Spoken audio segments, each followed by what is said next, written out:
I must thank you for staying tuned to that Radio 104.7 FM. We are glad to have you this very Wednesday morning on that Radio 104.7 FM. Of course, happens to be Independence Anniversary of Nigeria, the 65th Independence Anniversary of Nigeria, and we're glad for us to be witnesses today. I don't know how old you were many years ago, exactly on October 1st, 1960, when Nigeria gained independence. If you were born then, or if you were small, and of course I know today is going to evoke some memories, but for some of us who were not born then, the memories we have are all consequent upon what we read or what we watch on television. But today, we hope that we are going to make you feel better about how Nigeria's independence, went about, the struggles, and where we are today, and then project into the future and know how we can make our country better. So we are saying welcome to special edition of the POLITY on Udala Radio 104.7 FM Onitsha. My name is Franklin Ebuka, and as usual, I have one of the usual suspects on this very program, talking about the in-house analyst, Dr. Olisa Mbeki. Good morning, Tony. Good morning, Franklin Ebuka. Good morning, Nigerians, and happy independence. Good morning, the good people of Southeast. Good morning, Indianambra. Good morning, Onitsha. Donido. It's another beautiful day, and this time around is our 65th independence anniversary, and we're here to do justice to all of this. And we say good morning to God Almighty, the maker of heaven and earth, for his mercies, at least for us to witness this epochal day in our history, in our journey. You're welcome once again. All right, sir. In the words of those who are in the streets, I can say that 65 years not be beans. So it's been a long journey since 1960 till there. So we have lots of memories to share on today's program. Don't forget that we begin the program by looking at the headlines on various newspapers. From there, we take our conversation. But today, our center focus should be on independence, Nigeria's 65th independence anniversary. And this very morning at 7 a.m., Mr. President did a national broadcast where he addressed Nigerians, and he talked about a whole couple of things. So all of them are going to come in by the time we begin our analysis. And like I told you, that today is a special edition, so we have a special someone who is right here with us in the studio, and he's going to help us to make sense out of everything we are going to address today. I'm talking about ORIMILI, Dr. Gabriel Orji. He's a philosopher, lawyer, author, and business consultant. He's the author of Bowels of the Niger, and also the author of Stirrings in Canaan, and then Why We Are Inferior. And all these books, they have a consistent theme on various problems facing Nigeria. And he has equally worked as a special advisor, legal services under Governor Mbeki Hedioha. And let me say too that he's also a scholar par excellence. By the time he begins to talk, you'll be able to connect the dots. Good morning, Dr. Gabriel. Good morning, Frank, and good morning, my good friend. Thank you. Okay, so we're glad to have you on today's conversation. Of course, by the time we begin to talk, our conversation is going to center around Nigeria at 65, the journey, the struggles, and then the hope.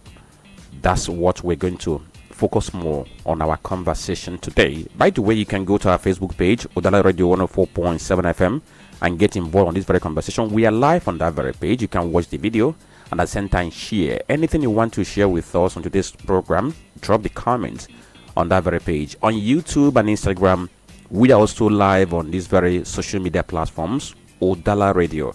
That's our handle on the two platforms. So we'll begin with the headlines we have on 4 newspapers we have this very morning. Okay, so let's look at the Guardian newspaper. We have the banner headline here. It says Nigeria at 65, Tinubu hails reforms, says worst over, urges unity, optimism. Check page 6 of the Guardian newspaper. Then the front page, you see the some kind of analysis on the front page with the picture of Mr. President, and then it says Greater Nigeria, Tinubu's building blocks. Then other headlines we have on the front page of Guardian newspaper: out of school children endanger Nigeria security, Obasanjo warns. Check page 8. At 65, it's time for Nigeria to reclaim her independence. This is the editorial of a Guardian newspaper today. And the headline here says concerns over rising insecurity, abduction in North Central. And that completes the headlines we have on the front page of Guardian newspaper. We move over to the Nation. But the headline says Tinubu lists 11 economic milestones. The story is on page 4, and like I said, on the front page of Guardian newspaper, we also have this a breakdown of a kind of advertorial for Mr. President. Nigeria at 65, having the picture of Mr. President, and with this very caption, Greater Nigeria, Tinubu's building blocks. Then other headlines we have above the nameplate of the Nation newspaper. NSA steps into Dangote Pangason dispute. The story is on page 2. How Lagos Ibadan Rail is redefining commerce. The story is on page 23. Over a standstill for Uzodinma's book presentation. The story is on page 2. That was yesterday. And this one says, we will hunt down killers of a Rise TV reporter. The story is on page 8. We told you about the death of the Rise TV reporter, the young lady who hailed from Anambra State, who died because she was trying to escape from armed robbers. And from what we gathered from Rise TV, of course, when the robbers were in the compound in a bid for her to find her safety, because police was not responding to this rescue, she jumped from 3-story building and got some injuries. When she was taken to hospital, they couldn't respond to her on emergency level, and in the process, she gave up the ghost. So quite a pathetic one. Okay, over to the Punch newspaper. The banner headline says Nigeria at 65. The worst is over. Hope rising for Nigeria. Who is saying so? Mr. President Tinubu. The story is on page 2. It has a rider. President lists 12 economic milestones of reforms, flaunts achievements in education, agriculture, health, and others. And also, we have this very advertorial celebrating Nigeria at 65 with the picture of Mr. President and then former GP Abubakar Adamu. Then another headline beside the nameplate of the Punch newspaper says fuel queues resurfaces as Pengasin Dangote field deepens.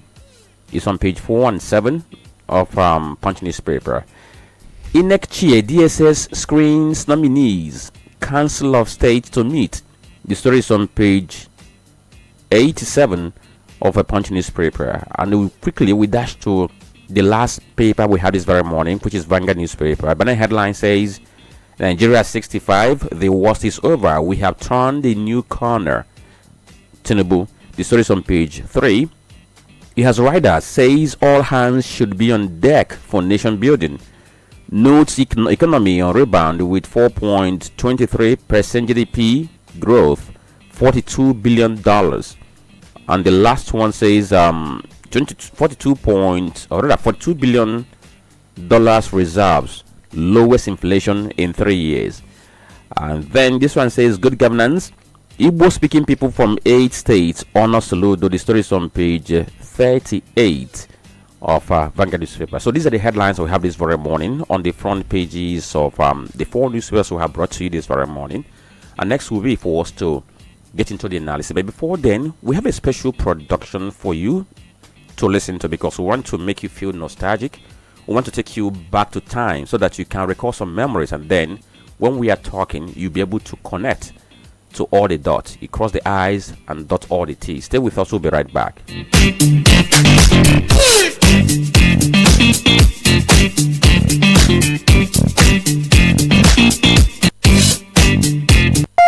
You're listening to The Polity.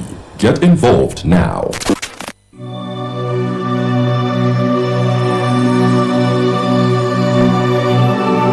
This is a special Independence Day radio documentary.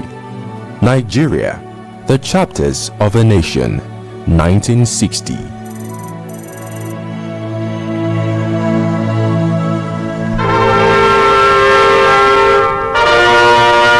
Lagos Racecourse is the scene, and it's the afternoon of Nigeria's great day, with thousands awaiting the climax and resolved to relish every minute leading up to it.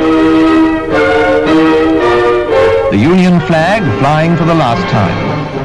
Princess Alexandra was present, of course, for the final ceremony that took place on the stroke of midnight.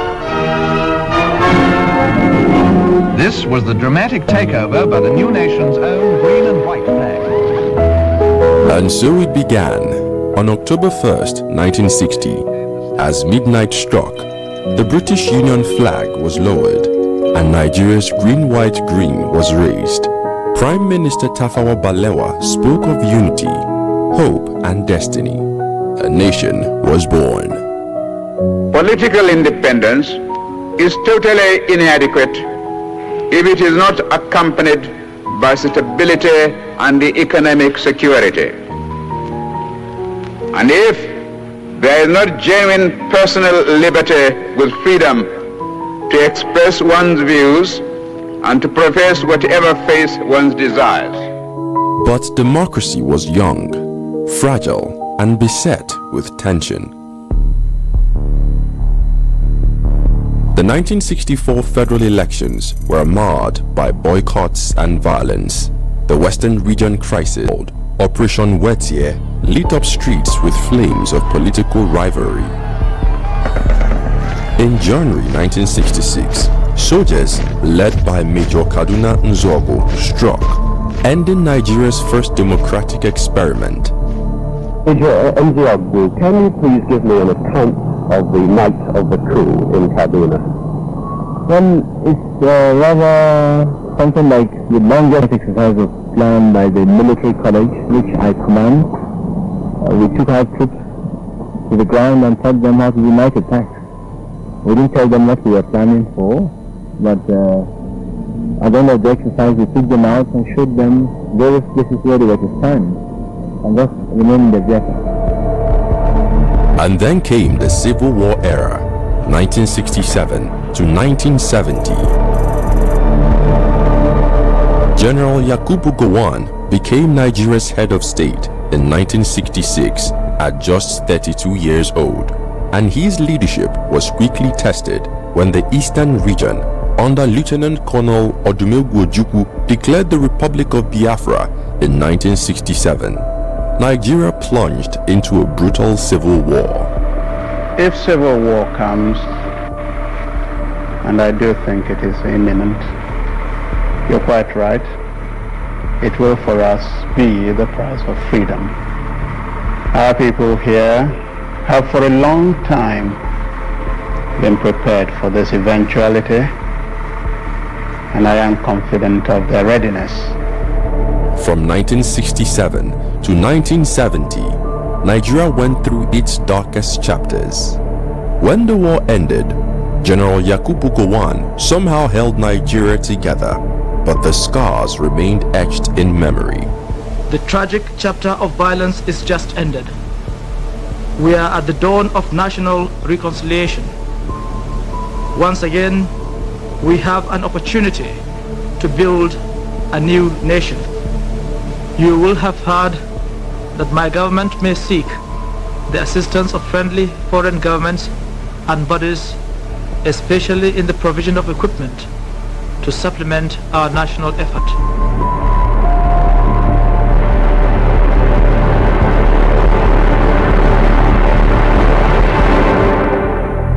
However, General Muritala Mohammed took power from Yakubu Gowon in a bloodless coup on July 29, 1975, while Gowon was away at an African summit in Uganda. Fellow Nigerians, events of the past few years have indicated that despite our great human and material resources, the government has not been able to fulfill the legitimate expectations of our people.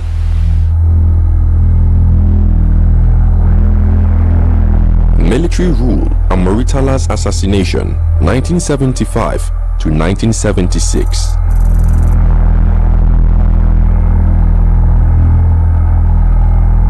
General Muritala Mohammed came to power in 1975, young and dynamic. He launched reforms, fought corruption, and promised a return to civilian rule.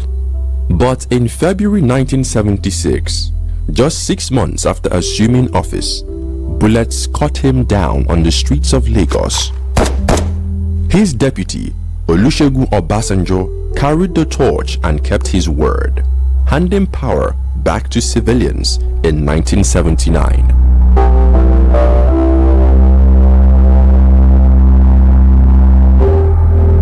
Second Republic and the 1983 coup, 1979 to 1983.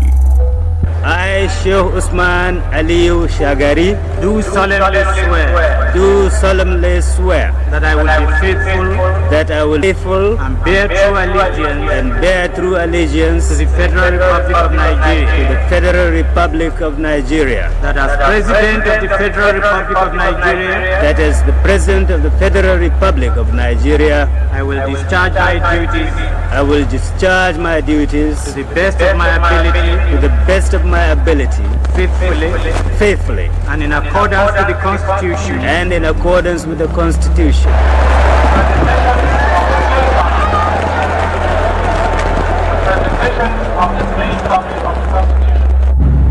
Shehu Shagari became Nigeria's first executive president in 1979 under the National Party of Nigeria. But economic downturn and allegations of corruption clouded his government. And in 1983, the military was back in action, this time led by Major General Muhammadu Buhari. The people running Nigeria have come and gone quite quickly since independence, but the time-honored pomp and circumstance seldom changes, and so it was at the swearing-in ceremony in Lagos. 16 military governors were sworn into power on Wednesday. They read their oaths of allegiance to the man who led the New Year's Eve bloodless coup, chairman of the new Supreme Military Council, Major General Muhammad Buhari. Babangida on June 12, 1985 to 1993. General Ibrahim Babangida overthrew Buhari in 1985. He promised democracy, and in 1993, Nigerians voted in what is still called the freest and fairest election. But then came the twist. It is true that the presidential election was generally seen to be free, fair, and peaceful. However, there was in fact a huge array of electoral practices virtually in all the states of the Federation before the actual voting began. It is incredible. In view of all this, I find the conclusion unfortunate but inescapable that the federal military government is guilty of bad faith, pure and simple. No one has accused me of any offense against any known electoral law or regulation. The people of this country went to polls on Saturday, June 12, 1993, and without let or hindrance chose me as their president. Didn't they? Chief Moshood Kashimawo Abiola was the people's choice, but the election of June 12th was annulled. Nigeria erupted in protests, and the dream of democracy was betrayed. 2 years ago, one would have taken this gathering for a protest against the military rule, but time has indeed changed, so is perception. Abacha's era of fear, 1993 to 1998. When General Sani Abacha seized power, the nation entered years of fear and oppression. Opposition voices were jailed. Ken Saro-Wiwa and the Ogoni Nine were executed in 1995. The press was silenced. Streets were guarded by soldiers. But power is never eternal. Abacha died suddenly in 1998, and with his fall came a new dawn.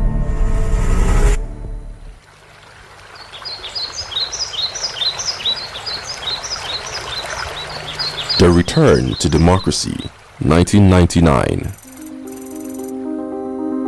In 1999, after decades of military rule, in a historic turn of events, Olusegun Obasanjo returned not as a general but as president.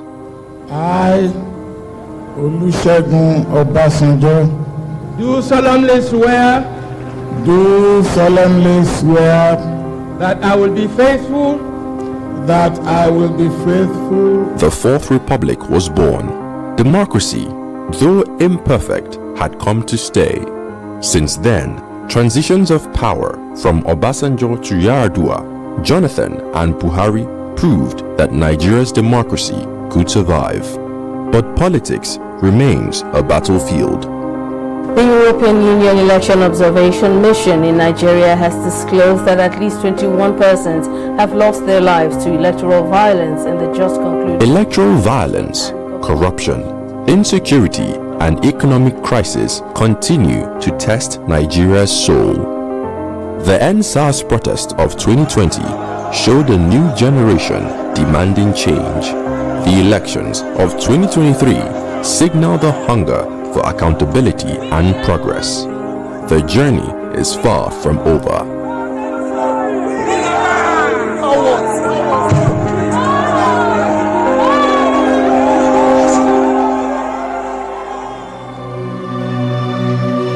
But from independence to coups, from annulled elections to democratic handshakes, Nigeria's story is one of resilience. Heroes, both celebrated and unknown, have shaped this nation.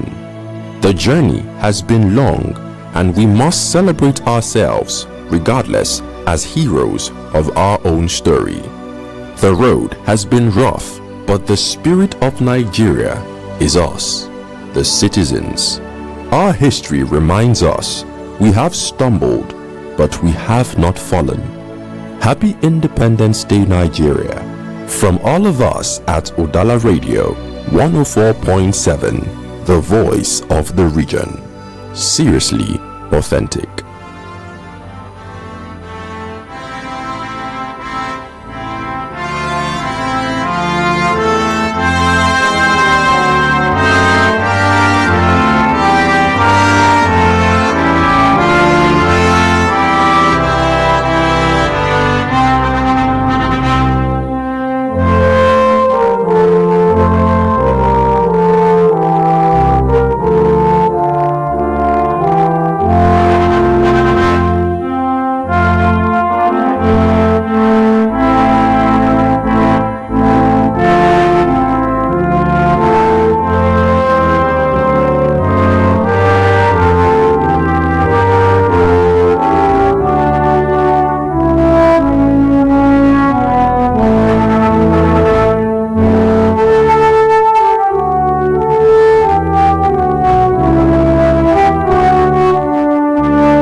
Alright, so you have listened to that very special production that took you on a journey of how we have fared since independence in 1960 till now.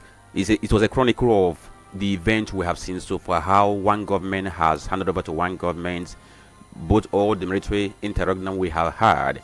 So I hope that we've been able to take you back to record some of the things that happened post-independence. So by the time we begin analysis, of course, we're going to also take you through the struggles for independence, how each of our founding fathers played a role in what we have today as independent Nigeria. You're listening to The Polity. Get involved now.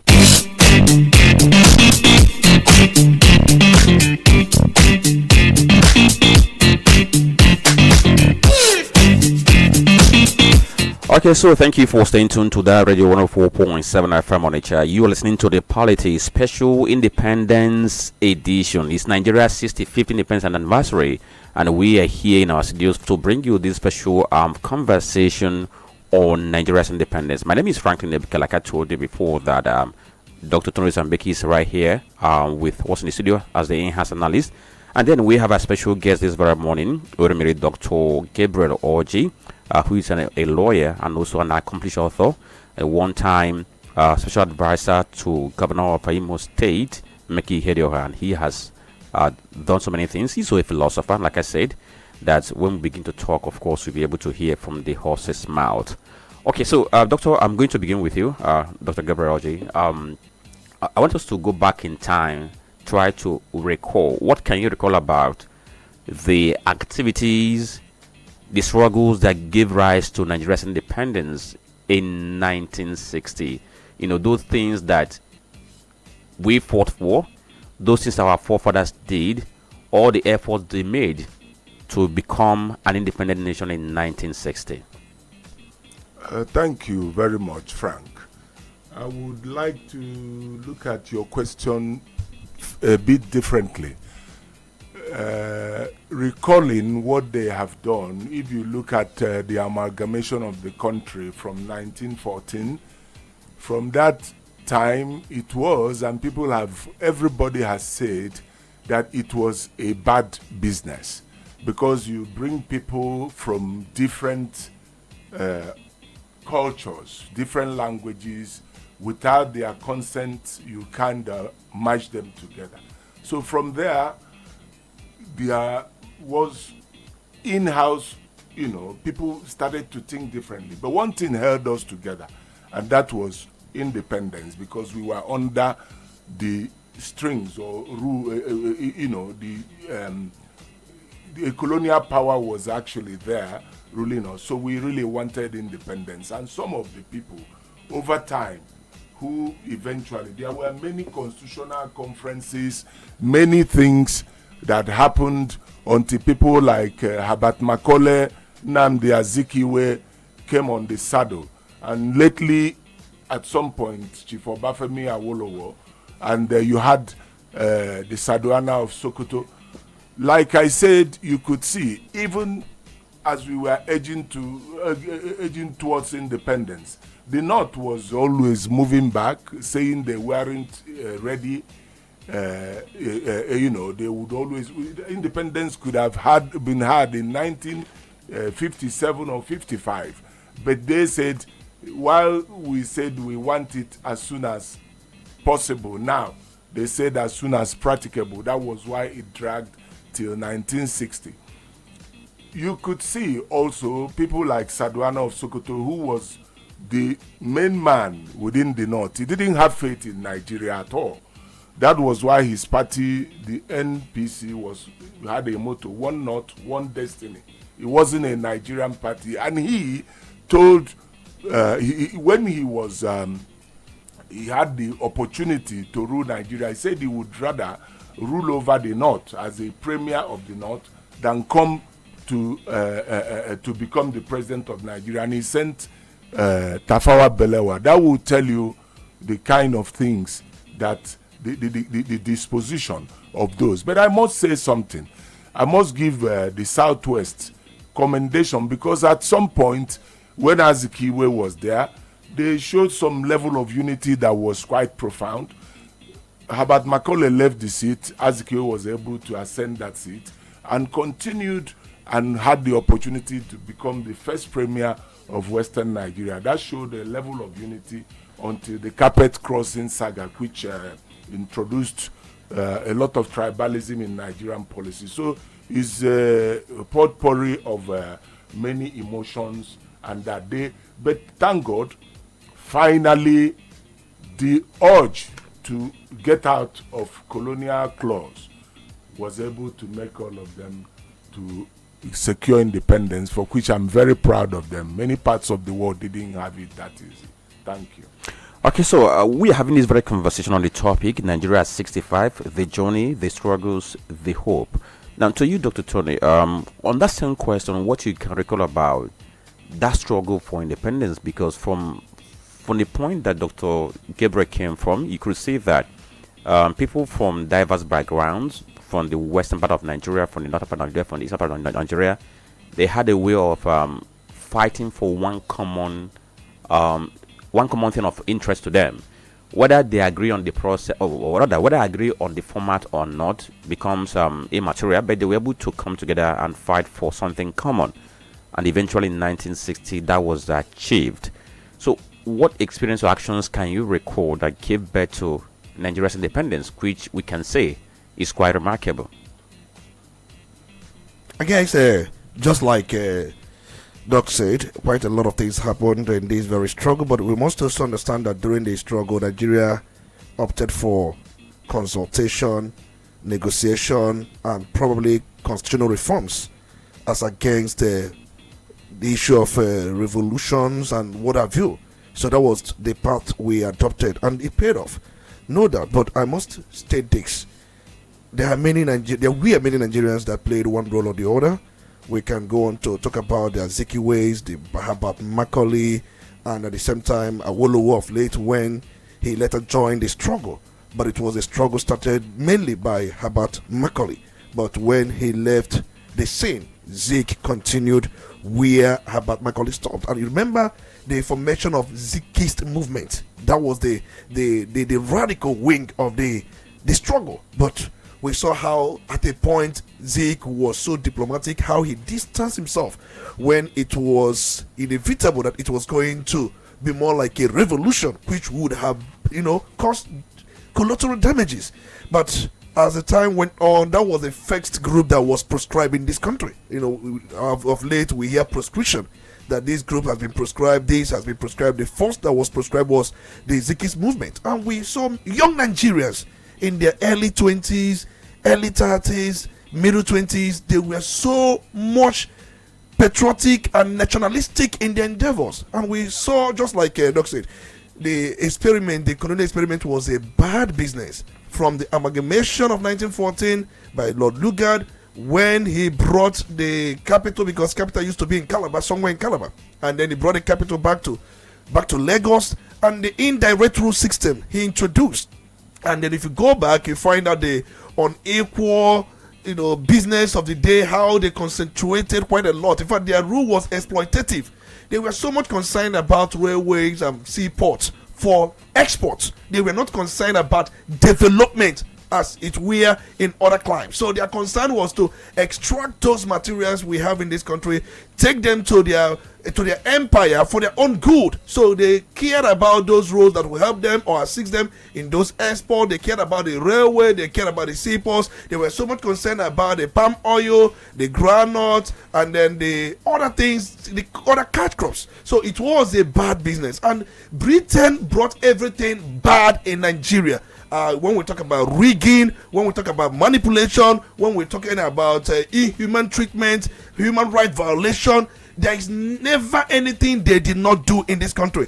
And we saw how they made it easy for the North to take over the baton of leadership. For them, they have a friendly North, a friendly brother. But we knew very well that there's never a way they could have handed over power to those in the West or those in the East, because they were more radical, where they were more westernized, more educated. But independence was delayed over time because of not ready. So they were practically waiting for the North to be ready. That was how likes of Bagata Balewa and Madu Bello, in fact, Britain indirectly waited for them to get themselves grounded in education, for them to be able to compete with other side of the country. This issue of division we are talking about, they brought it into our climate. So was that the first time, the first sign of division, that in the post-independence era we could have problems? Definitely.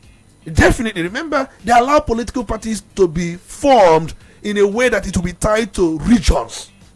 For them, it was a better way for them to govern this country. Divide and rule system. That's the way they were quick to conquer quite a lot of things. And even during their reforms, I think I was actually looking at many governor generals that had ruled Nigeria from 1914. We have had about how many of them? Clifford, we have Graham Thompson, we had Sir Bernard Bodillion, we had Richardson, and then we went on to Macpherson, and even Robertson. The last person that handed the Union Jack down to Tafawa Balewa, handing executive power and also handing the ceremonial head to Azikiwe, that was in 1960. So if you look at that 1959 election, it was well manipulated. Look at the census they conducted, different censuses they conducted. They inflated the northern figures. They gave them bloated census figures to give them more seats at the parliament. Are you going to talk about how they brought parliamentary elections, the seats that are located, they caused all this problem? But I'm not going to blame them or keep on blaming them. We are talking about a 65-year-old man. A man that is 65 is no more a child, is no more a boy. In fact, the person is a grandpa. If it would be wrong for us to even call a man, we will have to call the person a grandpa. So at that, if you had had a tortuous background, a torturous journey. So does it mean you cannot correct the mistakes after 65 years? Look at the institutions. In fact, Britain was never interested in building institutions. Judiciary, they corrupted civil service, everything they corrupted. They were concerned about how things will be easy for their empire, for their business empire, British Empire. It was one of the most fake empire in the world. So, but look around us here. We had Senegal, who had independence from France in 1960. We also have Ivory Coast. They had independence from France in 1960. Cameroon, the same thing. We also have Cyprus that had independence in 1916 from Brazil. And we look at people that had independence when we got our own independence. Look at where they are. Now, at this point, from where you're coming from, because you just cited examples of countries that gained independence the same time with Nigeria. And if you look at the trajectory of development, of course, you can see difference in the trajectories. So, are you trying to blame British government for whatever is the problem of Nigeria? And if you're trying to blame them, some of these other countries too were colonized by colonial masters, maybe French. Does it mean that they did not put the same seed you're talking about in these countries? Or is that problem? Just look at that. Okay. Some of the things he said. All right, come in. First and foremost, people and politics is about self-interest, even in Nigeria. So while I acknowledge what he has said, it's factually very correct. I would also say that even in Nigeria today, the regions, the people are looking for their own interests. Look at the way properties of people are being demolished in some parts of the country. When you go to vote, they tell you you cannot vote because they don't want you to vote people of your own. If you look at the dynamics, even in Nigeria, you had different religions and different cultures that were well established. In the north, you had the Muslim religion. A Muslim religion introduced by Uthman Danfodio. These are religions that had deep roots, even just like Christianity. You get? So, with all of that, the British wanted, they even colonized America. The important thing, just like you said, is that a person should not be like the object of jest to which you have been made. You get? Igbo say, madada adiko ono akole. So when people want to undo you, you do everything to get out of that situation. Just like Singapore, many other countries that I even mentioned, India, Mahatma Gandhi, the British colonized India. Gandhi was there. And Gandhi made the British to not only leave India by his policy of civil disobedience, but today India is one of the fastest growing economies in the world and probably is getting to become an economic superpower. But look at Nigeria. What have we achieved? So we always cry wolf. All the countries that many of them who wanted to do something, they have gone ahead. I think some of the things that are making us not even moving ahead at all is we don't have unity. We have a lot of envy and jealousy. We don't love each other. We don't have people who have critical thoughts. Or even when we have them, they try to destroy them with ethnic and tribal feelings. We don't have good leadership. That is number one. We also don't have good followership. So when he spoke about the Zikis movement, yes, there is what is called the possibility of threat. If you want to gain something in this world, you need to show your fangs.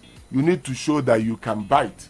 And if not for things like that, the British would not have given us independence without a fight. So to buttress what you have just said, the fact that we were colonized is not a reason why we ought not to have come. And he said it, a 65-year-old man, you can imagine. So the fact that we are still at the bottom of the pecking order is a matter of self-inflicted problems.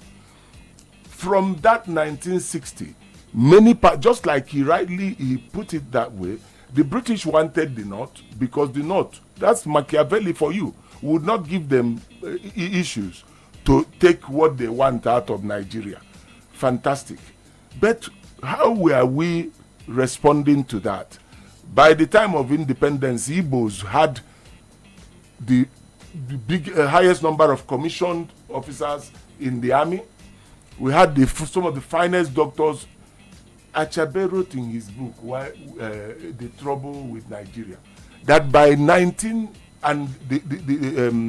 there was a country, that by 1934, the Yoruba had been leading in education, but within some 2 decades, Igbos bulldozed through. The first chancellor of the University of Lagos was an Igbo man. So you could see how we were going. But these other regions were not happy. That is, it wasn't the British that did that. It wasn't the British. So as soon as they started, that they introduced things like quota system in Nigeria, which brought in efficiency. It was this issue of quota that cost the first crop of officers that did the first coup in that.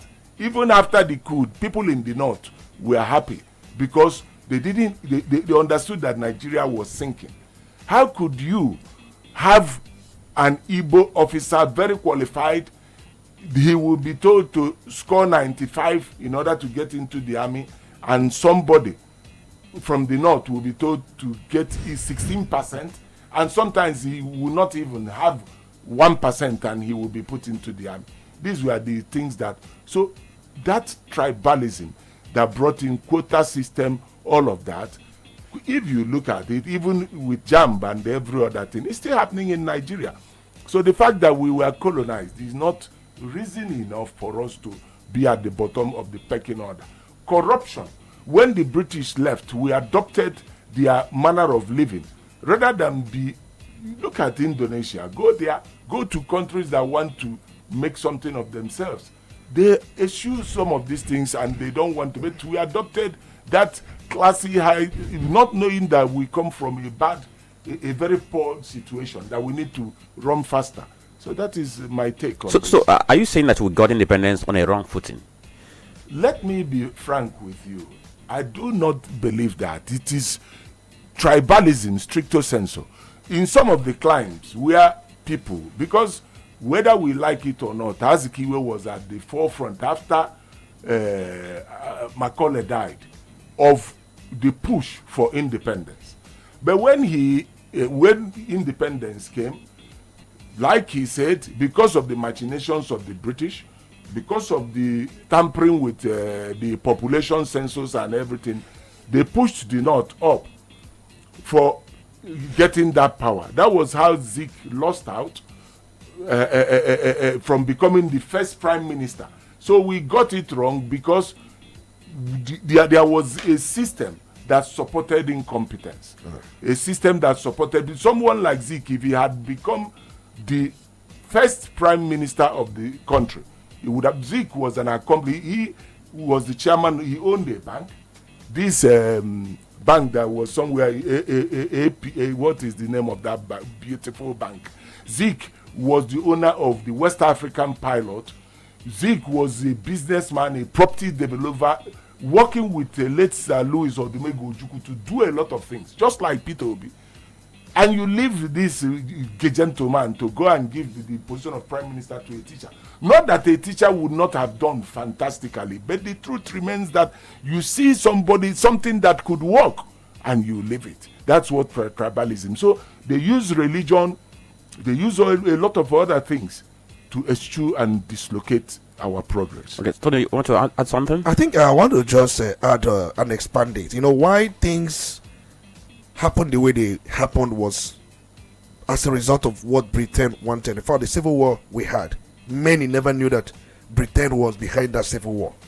After the Aburi Accord, Gowon committed to Aburi Accord, and then Aburi Accord was all about the same issue of restructuring we are talking about, more like federalism.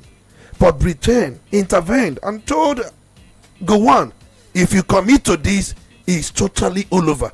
I want to also point out to the fact that Britain, in their documentaries, in what they have done, have for time immemorial did say that Igbos or the Southeast are domineering, they are quite ambitious. They said quite a lot of things against Southeast. And it was what set the ethnic seed in this country. When you painted a region as being overambitious, domineering, and untrustworthy in order to set them against the Hausa, Fulani, and Yoruba, it tells you quite a lot. So I must let you know that they warned the North, they warned the West, that these people, they dominated in a number of fields, both military, both in the civil service, in quite everywhere. Trade, commerce, industry, it was dominated during the Civil War. And they have looked around and felt that, one, if we allow these people power, that we are so much interested in our oil, because even while they were the colonial masters, oil was discovered in 1958 in somewhere, Olubiri, in Bayelsa State, and with a lot of potentials. And they were concerned about our palm oil. They were concerned about our granules, cocoa. They were concerned about those things. You remember why they were here? They were shipping all these things down to Britain. That was why they built the port. They never built internal roads. They destroyed everything. They set up this stone. Even when they left as the colonial masters, they were still furthering the North. And they pitted the North against the East, pitted the West against the East. So I don't know what they had against the East. I'm talking about the colonial masters. Yes, I also quite agree that Britain, remember, they had colonized quite a number of countries. In Africa alone, they colonized about 19 countries. In Asia, they colonized about 17. If you go to Caribbean and then Southern America, they colonized about 17 countries. Many even of those in Europe, countries are doing well. They're doing well. But we are concerned about, remember, in fact, if you give them headache, why they colonize you, they find a way of punishing you. It depends on the kind of headache you give them. So the point I'm trying to make here is this. Look at Nigeria. From 1960 down to 1925, we have had about how many successful or unsuccessful coup? About 11. 8 successful, 11 unsuccessful. And we have had a bloody civil war that could have been averted. If not for that civil war, the condition of the Southeast wouldn't have been what it used to be, or what it is. Remember that America fought Britain in order to gain independence. They did. You have to factor that in. There is one great philosopher called Ernest Renan. Okay.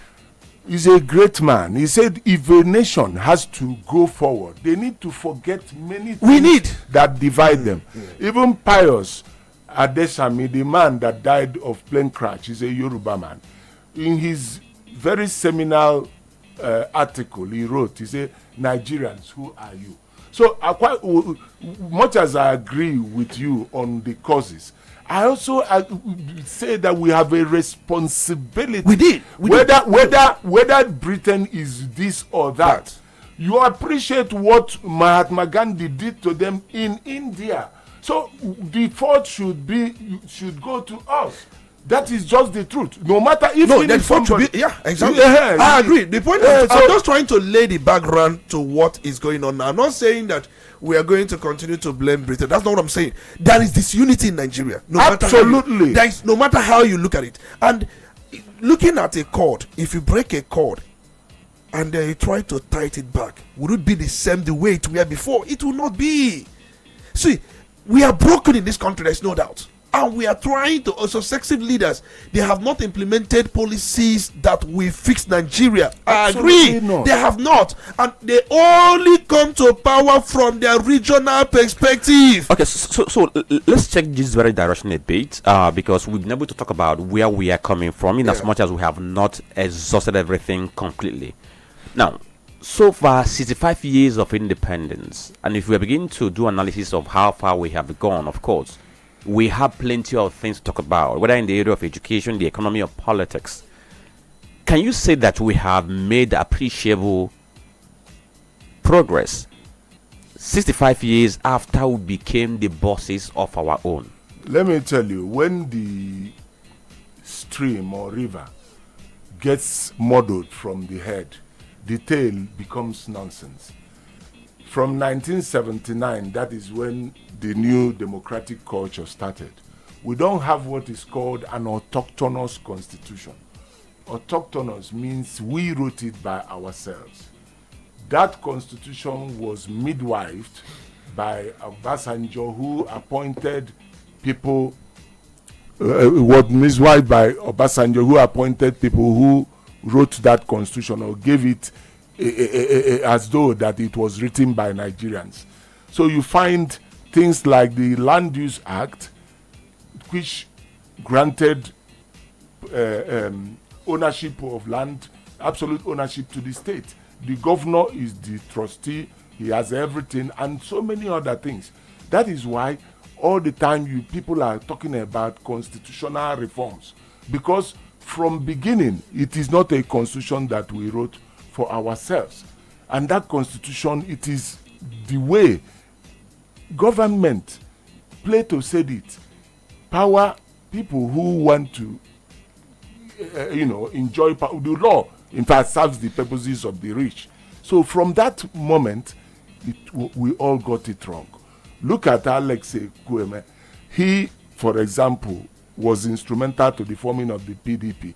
But this suspicion that Doc is also talking about made them that they had to go and bring Obasanjo out from prison in order to give him power at some point.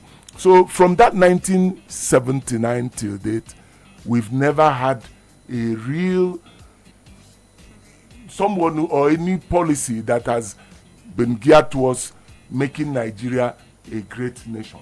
So can you say that we have progressed or retrogressed since that 1960 to date? Absolute retrogression, because Nigeria has the wherewithal. We have the natural resources. We are said to even have the biggest gas field in the whole of Africa. We have the landmass. When people like Peter Obi, they are campaigning, they tell you what the nature of landmass that we have. We have minerals, even in Igbo land. In Anambra State now, we have oil. Is it not true? There is so much that we have that can make us a great nation. But why are we not progressing? The worst part of it is an evil leadership, where someone in the National Assembly could be earning 20 million a month, and a professor in the universities earning 500,000. How do you expect? It only engenders human osmosis, because people will go to areas where they are valued. That's why you have people jackpotting, moving out of the country, talents. The Emma Agwales, all the great talents we have, go to everywhere.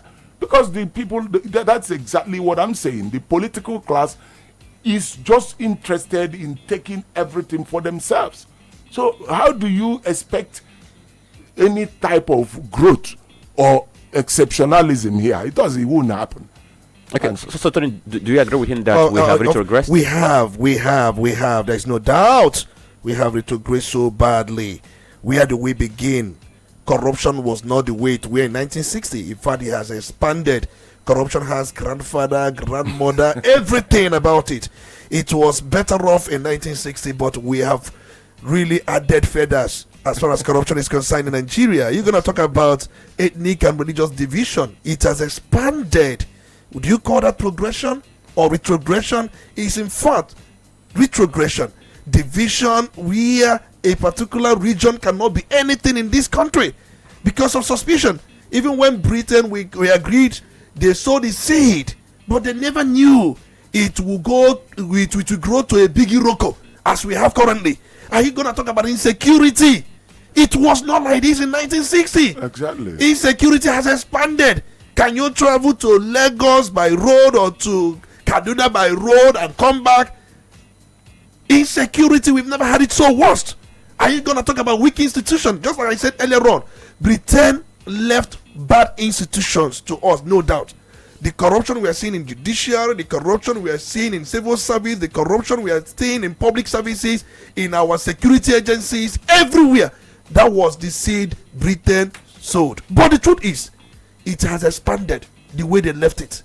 It has become worse. Even when we set up the EFCC, and EFCC became a tool to target political enemies, and they take instruction from the presidency. Whatever it directs them to do, it does. Is that a country we wish? So we can go on and let you know that we have remained over dependent on oil. I listened to Mr. President's speech this morning. I don't know, maybe you may come back to the speech where he was telling us that the non-oil export has grew from a number of percent, and if you talk about meeting August target and so many things, we're going to talk about that. But the truth remains that we have been running mono economy from 1960. Look at our infrastructure. So poor as we speak today. The roads, we are not shattered, we are not so bad in 1960. But look at how the roads are bad, hospitals, and look at the worst. The worst aspect of it is that we have become the capital of poverty in the entire world. Were we so in 1960? Do you know what it means to be the capital headquarters, the headquarters of poverty? Are you going to talk about out of school children? Over 20 million Nigerians out of school. Was it so in 1960? Are you going to talk about the issue of malnutrition? See, I don't know, if maybe we begin to compare the situation we are in now with that of Civil War, because the Civil War was the most darkest. Agreed. We are over 3 million people. We are languished. In fact, their lives were wasted. Pashoko, and we saw what happened, and so many things happened, which I continue to blame Britain for planting the Civil War, though they used Nigerians. So we'll take the blame first. But the most important thing is that we have retrogressed. The point remains, just like I keep saying, if you look at a country like Singapore today, when Britain left them, Britain colonized them. Britain colonized even Hong Kong after the Second World War. And I can go on to let you know many countries Britain colonized in Asia. They left Hong Kong in the 90s. Oh. See, exactly. Because immediately after the Second World War, they were brought because the people that were holding Hong Kong were defeated in the war. Yeah, Japan that had influence over Hong Kong, they were defeated. So everything they had was taken away from them. But the point I'm trying to make here is this. Look at Singapore. Visionary leadership. They built institution. Promotion is by merit. In fact, meritocracy is the order of the day. So in Singapore. Let me come in here, because where you're going to now, because I want to find out why we're not progressing. Please let me just chip in something very important. I do not want to believe that after Britain left, everything was very terrible. No.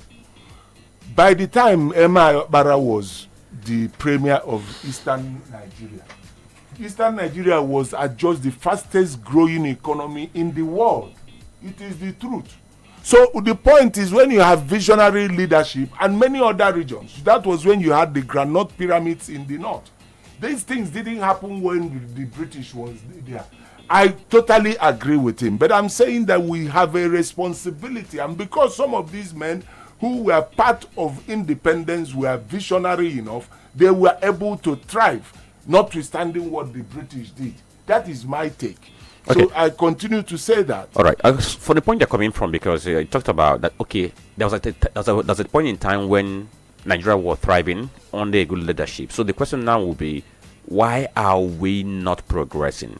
So what is that thing that you might consider the bane of development in Nigeria since that 1965? Because some persons were thinking that the way we march for independence, the way everybody was pushing for independence, because if you look at the age bracket of those who push for independence, apart from Herbert Macaulay, they were young people who were in their 20s and 30s and 40s. So with the energy we went in pushing for that independence, people were thinking that but 65 years after, this is where we are. So what is that bane of development and progress in Nigeria? Let me shock you by saying that it is the Igbo problem in Nigeria. Whether you the Igbo question, whether you like it or not, The real reason Nigeria has not progressed is their inability to accept the Igbo man and accept the Igbo man's capacity for charting causes and doing great things. So that is the reason you have tribalism so powerfully. You see now, power is being shared between the north and the southwest, leaving the Igbo behind. All of these things. So the fear of the Igbo man is the reason why they have eschewed meritocracy, as Doc said. So they will not want you, because if it is kept that it is on merit, just like immediately after independence and even before independence, the Igbo man was everywhere on top of things. In the north alone, we took over all the jobs, not that we wanted, but they didn't have people to do these things. So because of the fear of the Igbo man, they have left Nigeria, and they don't care what happens in Nigeria as long as the Igbo man, just like the Jews, is subjugated. That is number one. Number two, they also have buffer statesmen, because there are Igbos even minimally, involved in many of these things. It's so sad that these Igbos, many of us cannot, just like he spoke about the election, muster a voice, come out and say we are tired of this. When we did it, it resulted in a war. But today, there are many well-meaning people. Let me give an example. Look at Peter Obi. When he came out and wanted last election, we thought that everybody was tribalistic, but was it not Nigerians that voted for him? How was he able to defeat Tinubu in Lagos, defeated him in Abuja and all that? So it is not only the problem of the Nigerian elite that are subjugating the Igbo, but the fear that the Igbo or have imbibed in themselves, that they feel that you cannot talk, or if you talk, they will kill you. If you talk, now that P2B has risen above some of these things, I'm not trying to campaign for him. I'm saying that are not Nigerians trusting him? Are they not buying into what he's saying? So it is partly, the reason is simply the Igbo problem. It has led to many of these other problems. Corruption, terrible. So when you have misplacements of priorities, when you have people, if you have one project can be done with $500,000 in Brazil, in Nigeria it's $10 million. How do you account for that money? When the cost of governance is so huge, why do you make, in some countries, government, if you have to come to work in the National Assembly, it's a part-time job. But in Nigeria, it's a full-time job that people earn even more than the entire local government staff. One person can be earning $20 million. It happens in Nigeria, you may not believe it. So these are some of the issues. Okay, so Tony, sometimes each time I talk about Nigeria's problems, why we have struggle, people will always tell you that it's about leadership, that we have not had good leadership to deliver that Nigeria that we wish for. But on the flip side, the people who will tell you that the people we have as our leaders are the product of the society we live in. So it's like garbage in, garbage out. That what we have as leadership is as a result of the quality of the minds we have. Do you share this very reason as why we are still struggling, or there is more you have to share regarding why Nigeria is still struggling 65 years after independence? We basically have a problem of leadership. I remember that book written by Chinua Achebe, that was 1982 or thereabouts, The Trouble with Nigeria. And then he did mention, if you go through the book, that Nigeria has no problem when it comes to climate, atmosphere, the environment, everything. The problem is clearly on leadership. Why is it leadership? Leadership is the head. The head sits on top of the body. If you look at the body, you have two hands, you have two legs, you have heart, you have every part of the body. Then it is governed by the head. Once the head is out, every part of the body cannot do anything. You can cut your hand, your other parts of the body can be working.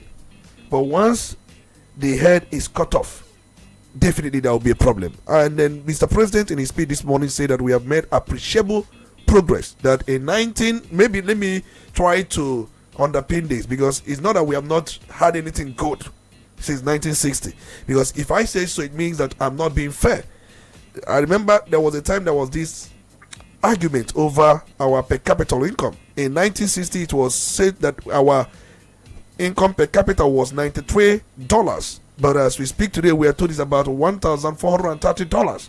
One will tell you that it is appreciable growth. That look at in 1960, your per capita was $93, but it has risen to about 1,400 something. It is a kind of growth. And the president in his speech this morning said that in 1960 we had about 2 tertiary institutions, but right now we have over 247 of that. I mean, but that's the area he is actually focusing. The problem of this country is leadership, because most time when people say constitution, is it not the right leadership that will bring that constitution?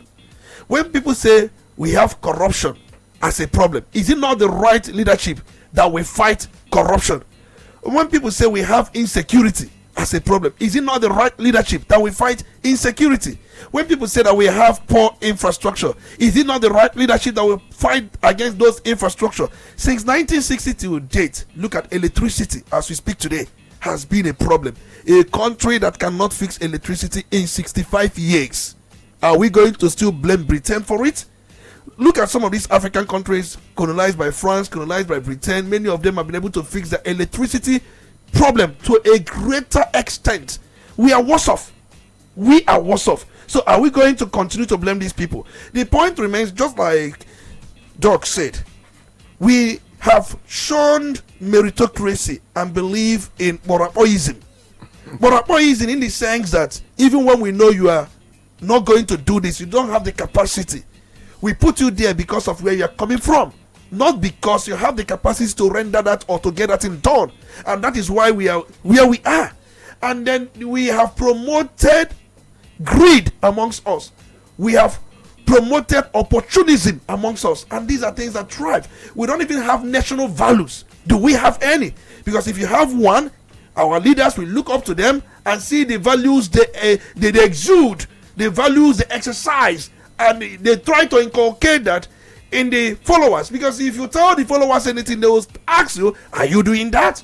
As we speak right now, we know very well that there is reform going on, which is so painful. That is why the cost of living is so high. That is why the cost of transportation is so high. That is why the cost of food items in the market, the cost is so high. But our leaders will tell us that it is a kind of bet bank that will be light in the end of the tunnel. But our leaders, some of them, go and buy bulletproof armored vehicles and then buy yachts, buy jets, buy all manner of things. They live a cozy life. They junkette around the world. They attribute a lot of extra code for their travels at the expense of the nation. They keep expanding the tax net, trying to make sure that everyone pays tax. In fact, yesterday, Oloide was saying even those who are doing Ross girls or those who are doing prostitution, they will be part of tax payers. They will pay tax for prostitution. They will pay tax for doing Ross girl. Things like that. But the point remains that where are we funneling the money? I listened to Mr. President speak this very morning. He spoke quite on a number of reforms, economic reforms, and I keep asking, why is it so difficult for this country to fix the problem of health facilities in the entire country? We have how many? 774 local governments. Can we not say, let's take some residue of this subsidy removal and plunge it into health and education and see the wonders? Can't we do something like that and ensure that these things are implemented beyond partisanship? If we build federal medical centers in every local government in this country, is it so big for federal government to take up such a project with the state coming up with some general hospitals to make health facilities, access to health care, something affordable with quite a number of programs and policies that will see? The leaders are not visionary. So they are not thinking about the people. Are we hopeless as it stands now? Are we hopeless? Because each time we talk about the problems of Nigeria, you look at people who are available, look at people who have been in power since independence till now. Somebody will say, Father, are the same people, okay? So it keeps like we are recycling. And then it makes me to wonder, can it get better? If it can get better, what do we need to make it to get better? With the people we have, can they make a change?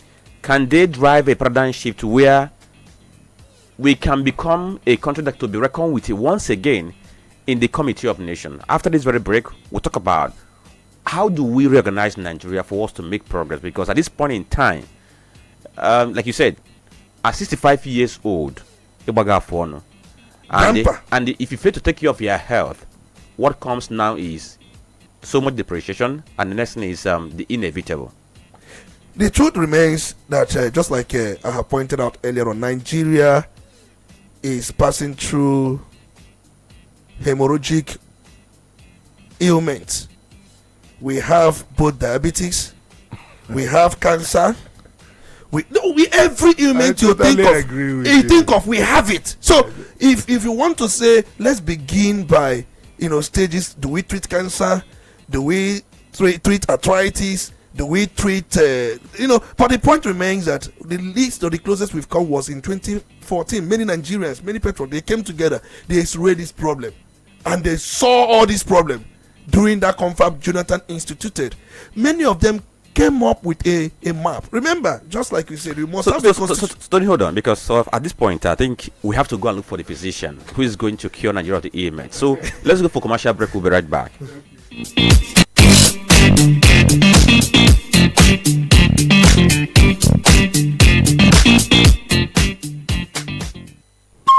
Udala Radio, 104.7 FM.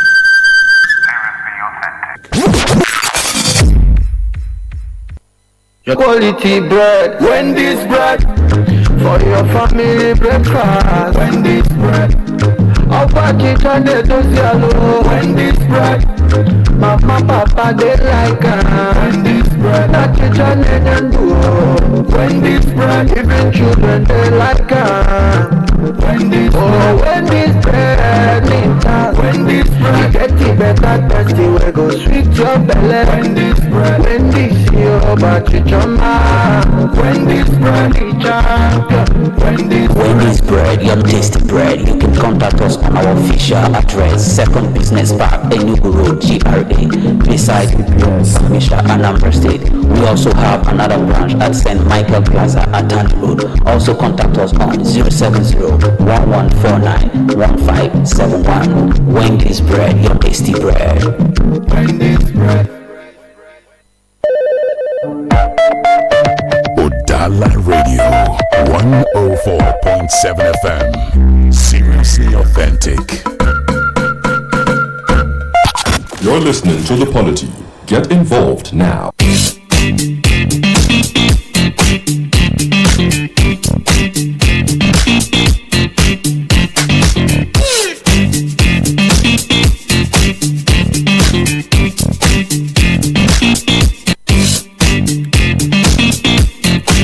Alright, so thank you for staying tuned to the Radio 104.7 FM. You are listening to The Polity, and it's anniversary, or rather Independence Anniversary Edition. Today is Nigeria's 65th Independence Anniversary, and we are bringing you this very special edition of The Polity.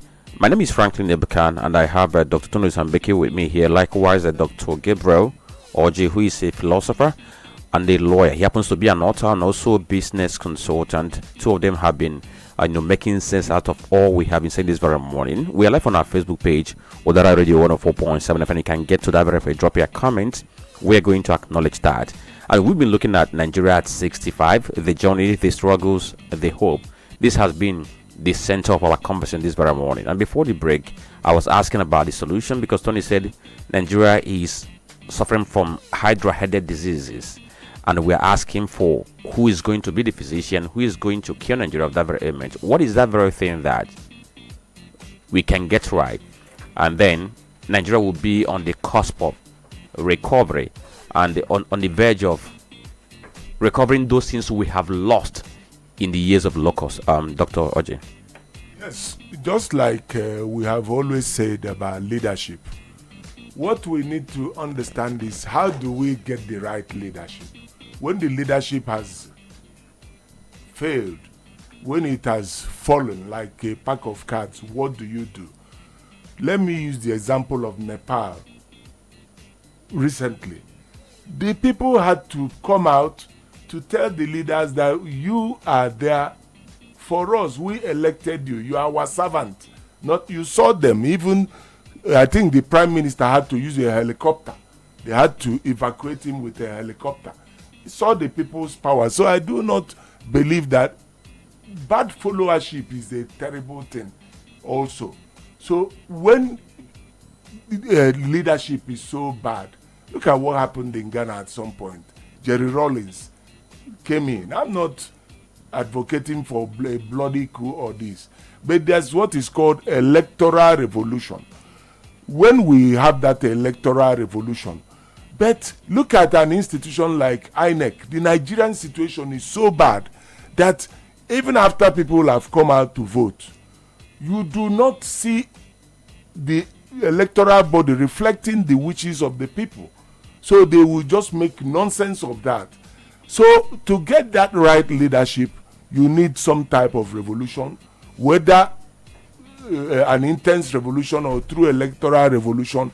People must come out to be able to tell the leadership that look at what happened the other day. People followed Natasha to the National Assembly, and the kind of agitation that we had was able to push the government, the National Assembly, to give way for her to get on the saddle. So if you are looking for the way forward for Nigeria, it has to also start with that issue of leadership.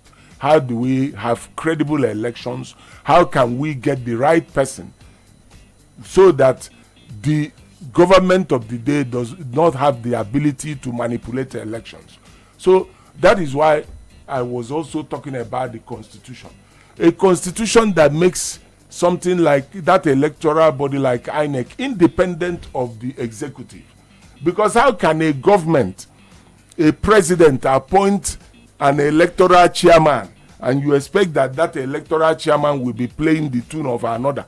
So for me, to get Nigeria right, because Nigeria is not lacking in intellectuals, Nigeria is not lacking in people who have the knowledge.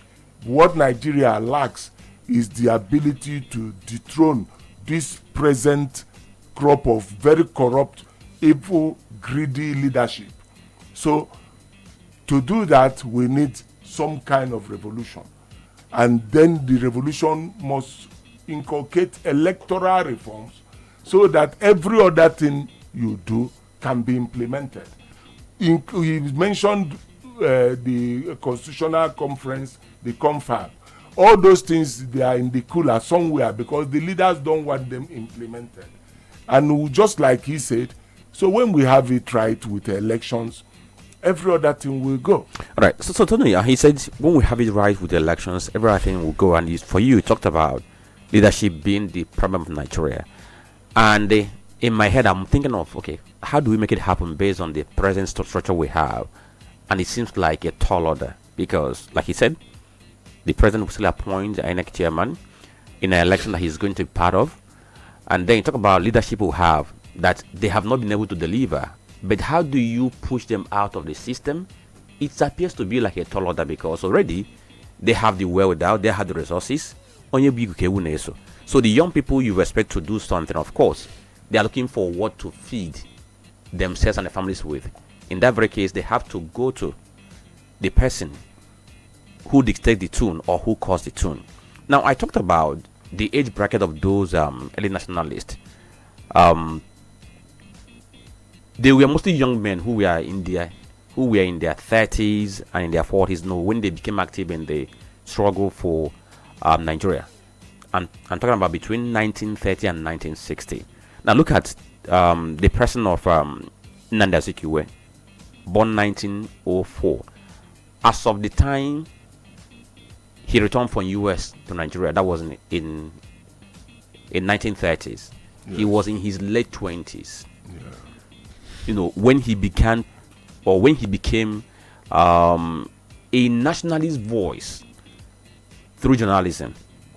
Then you talk about Obafemi Awolowo.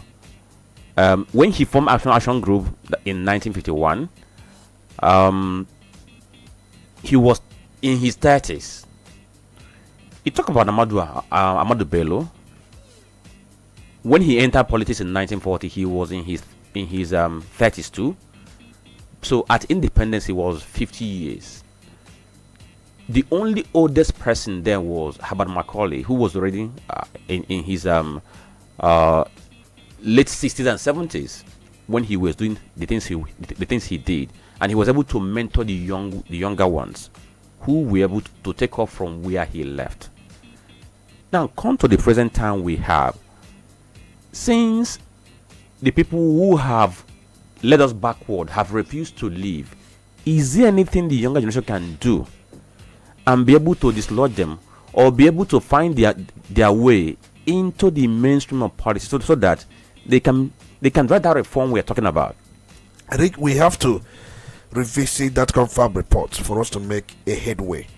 I have said it, there's no need to have another conference or waste money convening another conference. I think that conference, we spent about 2.5 billion naira to get it together, and then there's a report. And then look at Orosanye report, look at Justice Uwesi report. These are reports on different reforms, and none of these reforms have been implemented. That is one. And what do we do? Yes, there is a constitutional amendment going on now where we are trying to look at the executive bodies, section 153 of the Constitution, devolution of power, trying to make Nigeria to truly be a federal system as against what it is presently. It is a unitary system of government being camouflaged as a federal system of government, and it has never helped us. So we must begin to ask the right questions. Yes, followers also have their problems, because when we say the problem of Nigeria is leadership problem, not that followers do not have their own share of the problem, but just that we concentrate more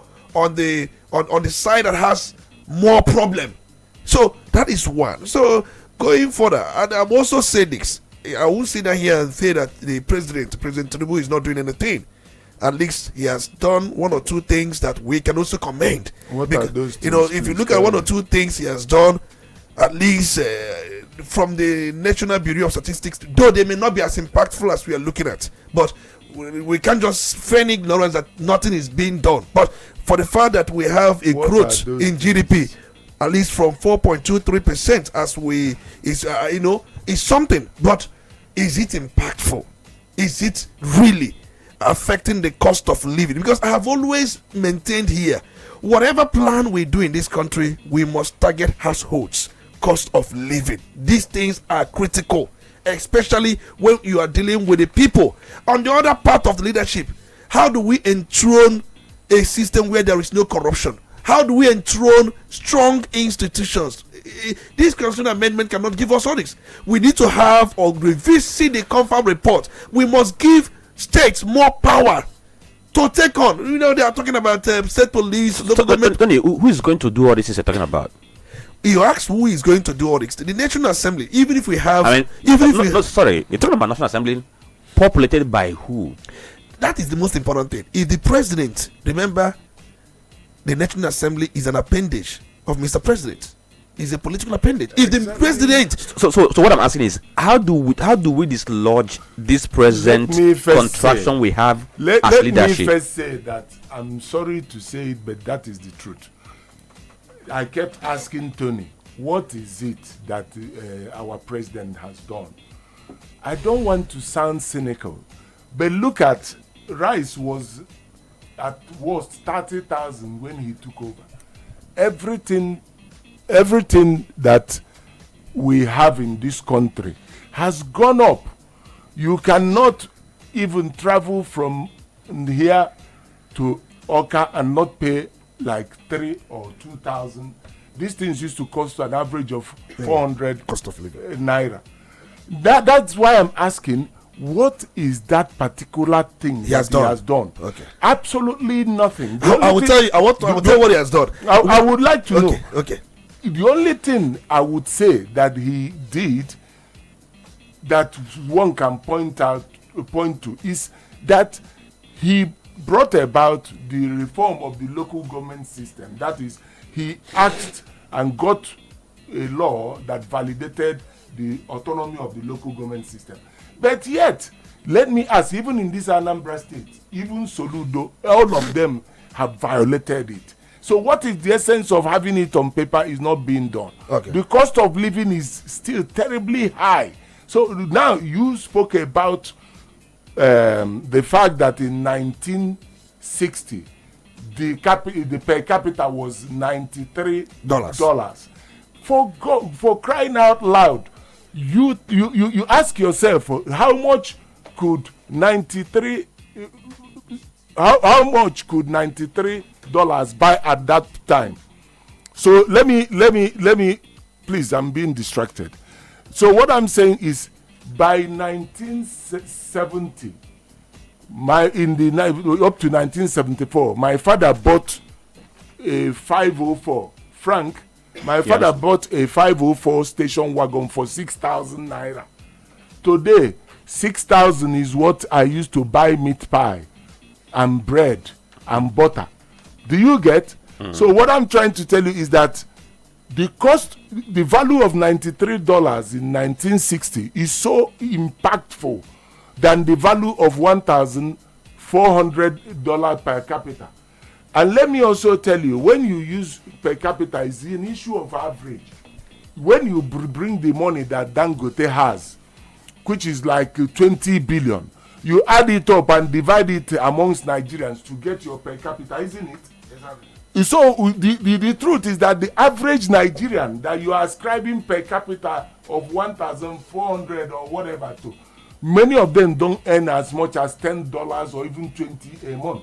So that is statistics for you, and unimpactful statistics. I just gave you an example that in 1973-74, my father bought a 504 station wagon for 6,000 naira. Today, you take 6,000 to an eatery, you only buy meat pie and sandwich, and you go out. So, if you have to tell me that 6,000 in 1970, you now tell me 200 naira in 1970 is more than 200,000 naira now. That's what I'm trying to say. So, I do not know exactly what is nice. Is this security that President Tinubu has been able to, make good in the country? Is it the roads? Is it the cost of living? Is it Medicare, like you said? So tell me. I think when you said that. Okay, totally. Hold on. Okay. We have to go for these very commercial breaks. Once we return, we'll be able to see how we can juggle the conversation within here and then take the calls we're supposed to take. Stay with us. We'll be right back.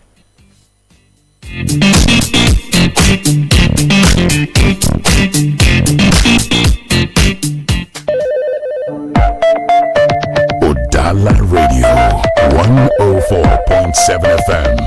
Seriously authentic.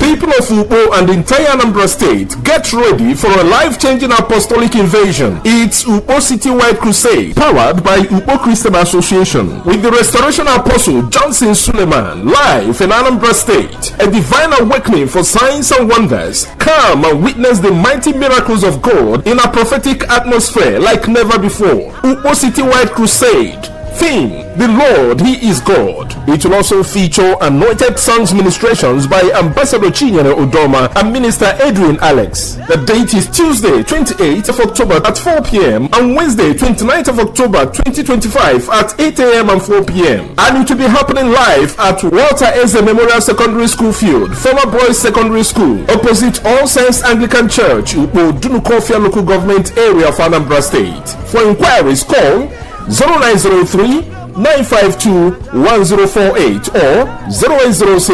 0806-297-8399. Please note that there will be free transportation to the crusade ground. Ukpo Citywide Crusade. Come in faith and you shall see the power of God. 104.7 Udala Radio. You're listening to The Polity. Get involved now.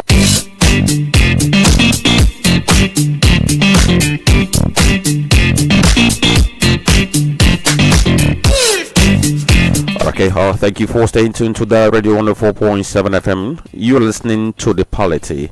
My name is Franklin Ebuka, Olisa Mbeki, likewise Dr. Gabriel Orji. All of us are together on today's conversation, special edition of the Polity, where we are focusing on Nigeria at 65 because today happens to be Nigeria's 65th independence anniversary.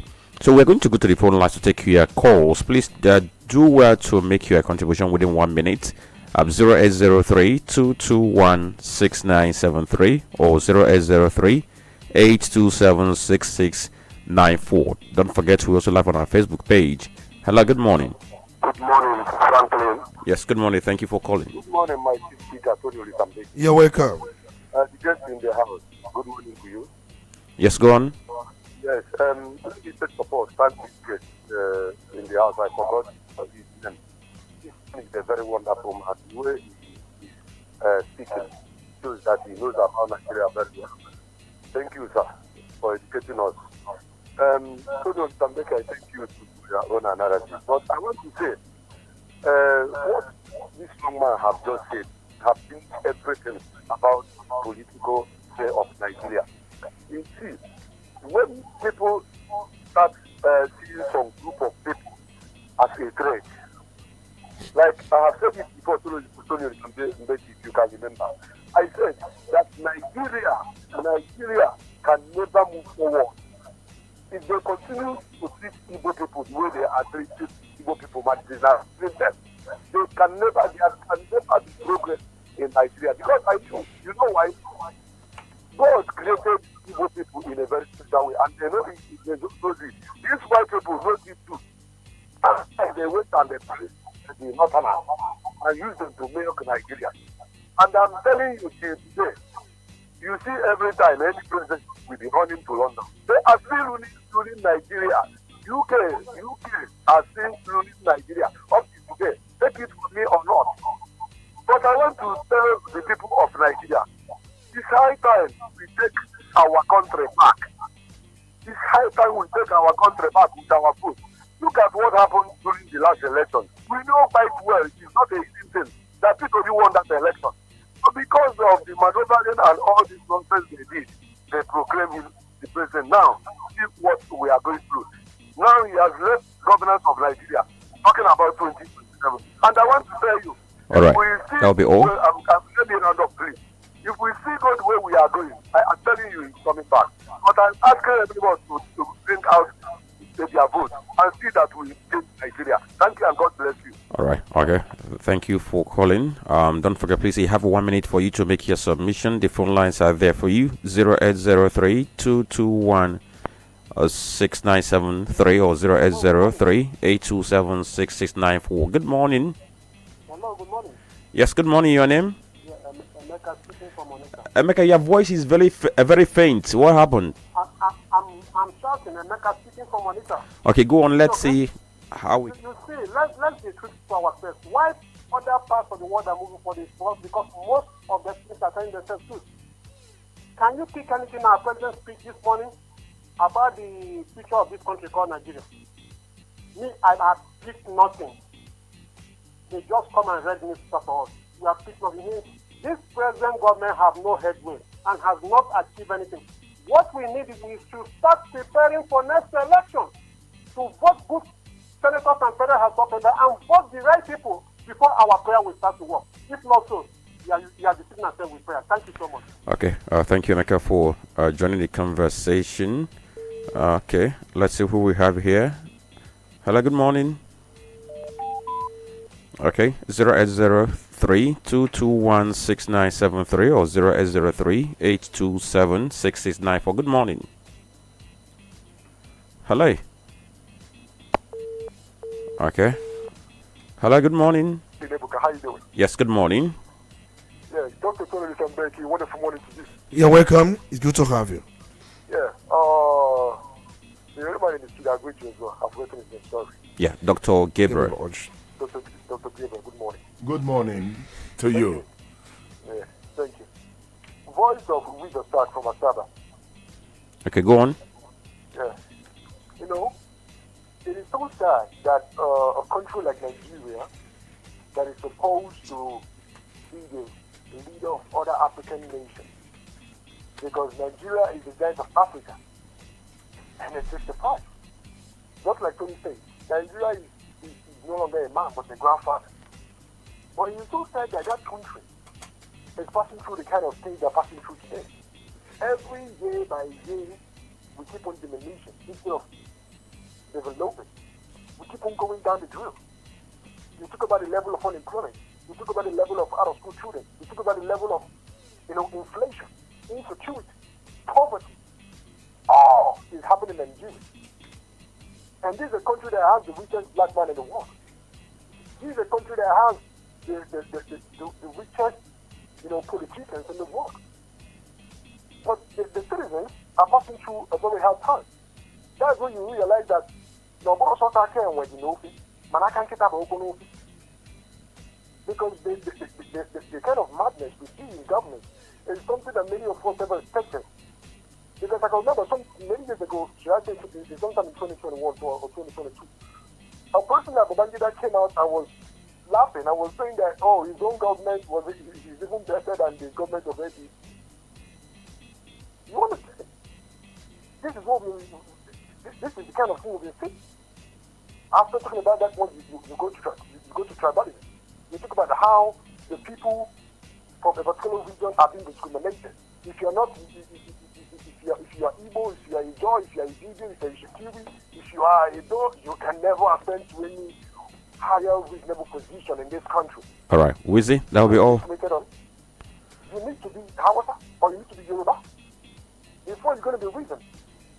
Apart from that, nobody's going to look at you. Look at the likes of Philip Magolin. Philip Magolin being here in Nigeria, his drink could have been shattered.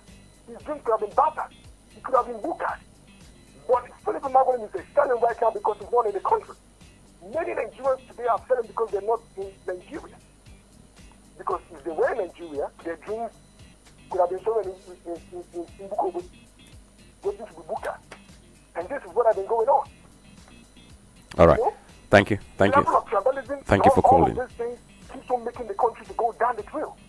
Because the country that wants development wouldn't be looking at you because you are from this tribe, you're from this religion, you are from here, you're from there.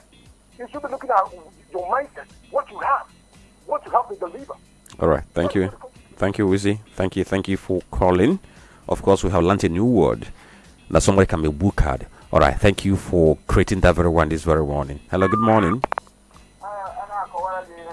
Hello? Yeah, hello, good morning. Your name? Yeah, thank you. Franklin, good morning. Good morning. Dr. Gabriel and Dr. Tony Mbeki, good morning to both of you. Yeah, good morning, my brother. Yeah, this is Monday Johnson. I'm calling in from Onitsha. Go on, Monday Johnson. Dr. Gabriel. Yes. When you were talking, actually, you mentioned about effecting the change through ballot paper. Yes. And judging from what happened in 2023. Yes. Monday Johnson observed that ballot paper cannot give us the change we need. Yes. Owing the fact that the president appointed the INEC chairman and others. Clearly so. And agitation has proven to, especially when it comes to protestation, taking to the street, it has proven to more or less today a suicide mission. Yes. And looking at the political class, the leaders, they are formidable. Yes. They are what? They are coordinated. Yes. The people who are the ordinary Nigerians are the ones suffering the bad policy coming from the leaders. Now we are looking for the change. Nigeria at 65. We are looking for the change. Yes. There are people who are in their dreams. The leaders we have today, they are in their dreams. Yes. The people who should, effect in their change are those who are walking to their dreams. Yes. And we are the ones. Now, how can we do it? Going around the world, the people who effect the needed change are those who are victims of the bad policy and the ordinary Nigerians. Yes. Now, in our own country, the ordinary Nigerians, you rise up, they suppress you. And yet, we are yelling and crying for a change. Please, Dr. Gabriel and Dr. Tony, how can we actually get our desired and dreamed change in Nigeria? Good morning. All right, good morning. So your question has been noted, is going to be addressed. Let's take more calls. Good morning. Good morning, my speaker, Tony Mbeki. You're welcome. Franklin, good morning, and our guest there. Good morning. I had all what people would say this. And one thing that interests me most, that the problem in this country is facing now because this country, they said Igbos. When you said it, I got what he said. I was a young army officer in the Biafra army. I witnessed all what happened there. The intelligence of our engineers. Yes. What Igbos performed in that time and after the war. Because the economy they pretend created among Igbos, the Nigerian people used it to push people away. I could remember there were last, if you know about Omuigwe, from manufactured by our engineers, Chloe Main and others. There's one called Magana 1, Magana 2. This is a weapon we used. About is that when they fire it, it is placed because it can turn back there and kill you. The last weapon that there were manufacturers flying Omunigwe, flying one. That was the carriage on the keeper, inside the keeper, with a big battery. And a fan on the front, fan on the top, and fan at the back.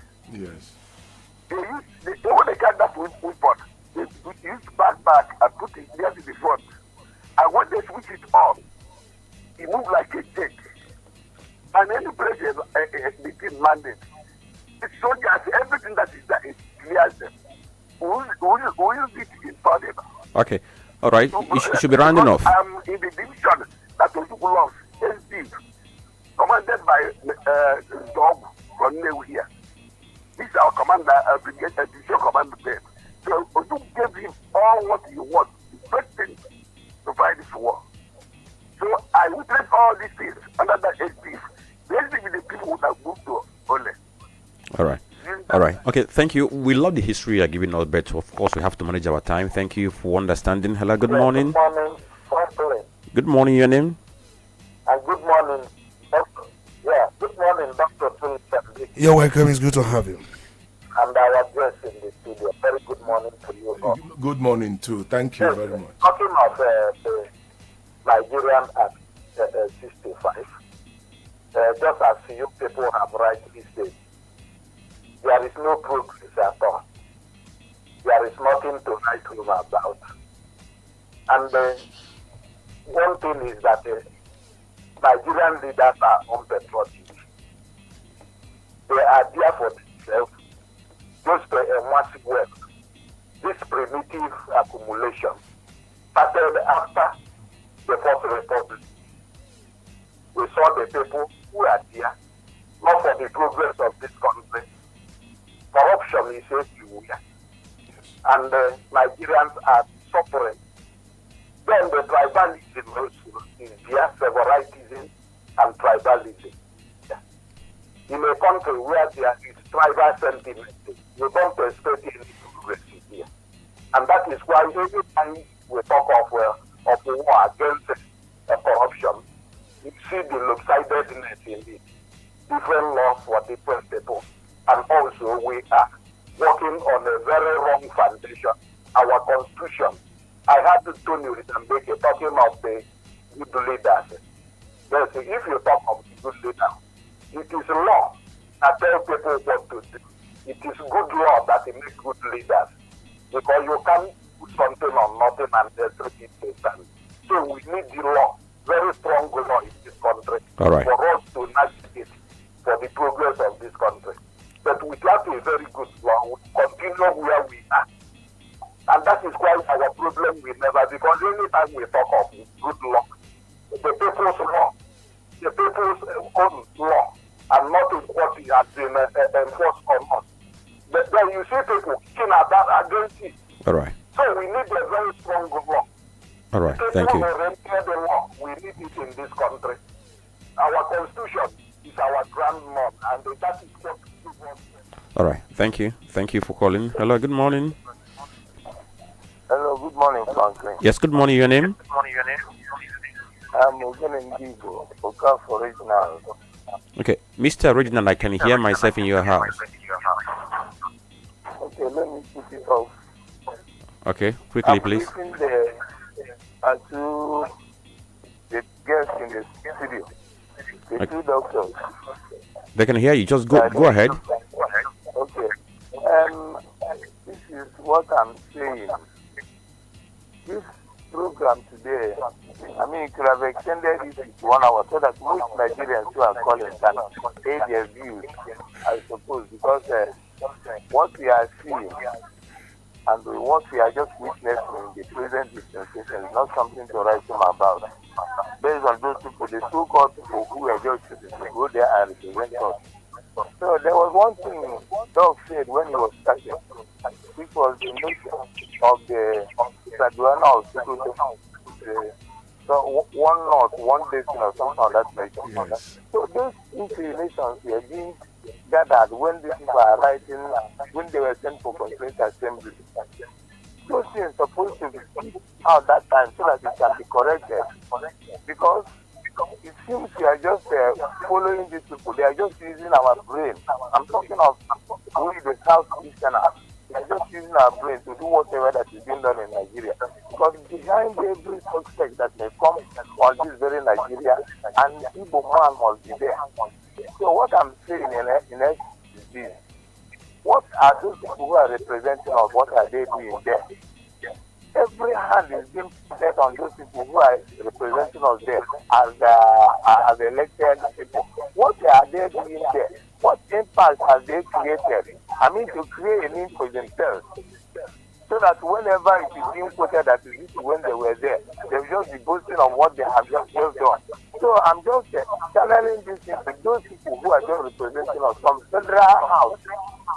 What they are there doing is, I mean, to correct this very thing.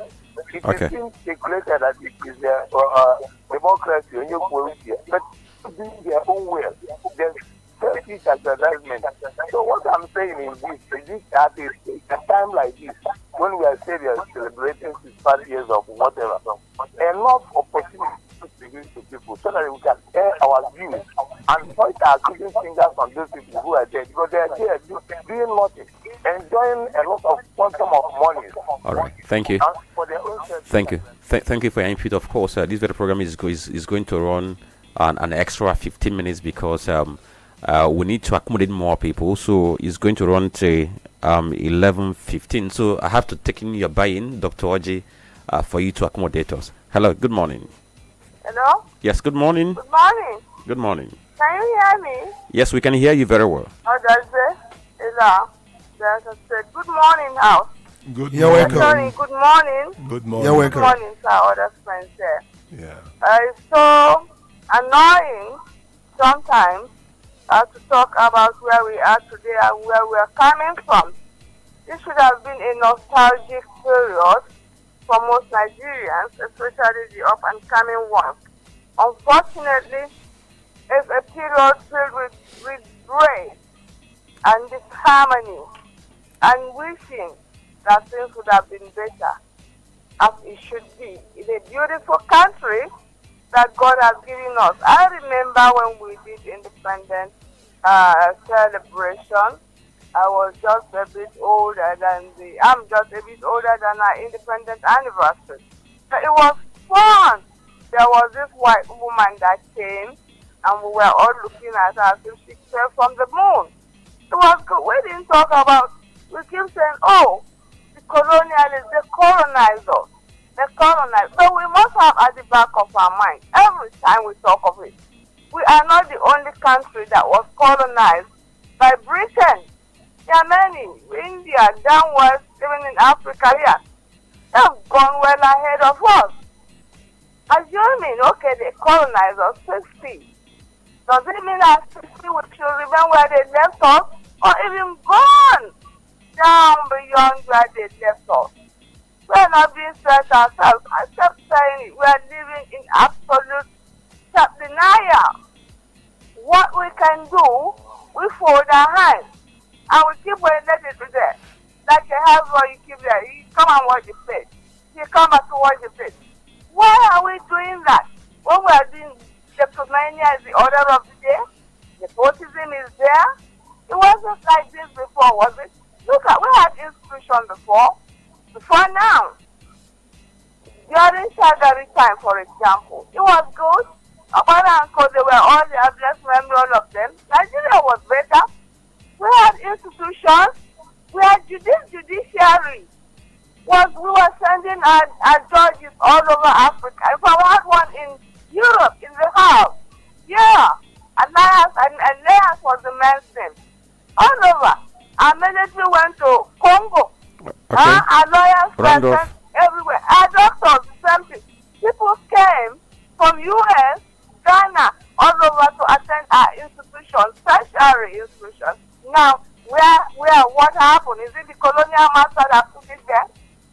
Or removed it? We did it to be good, didn't we? And now you got these people, rather than be just carpetbaggers, that God has made them to be carpetbaggers, in case you misunderstand. All right, thank you. Who look money at all costs. Initial original traders to win to America to scavenge for gold. Okay, thank you, Dr. Daze. We have to go for this very commercial break before we get to our Facebook page to acknowledge the post we have there. Stay with us. We'll be right back.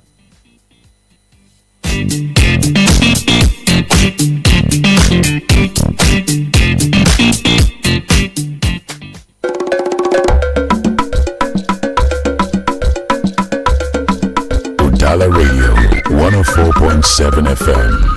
Seriously authentic. Oluchukwu Microfinance Bank, Banki Degweji o.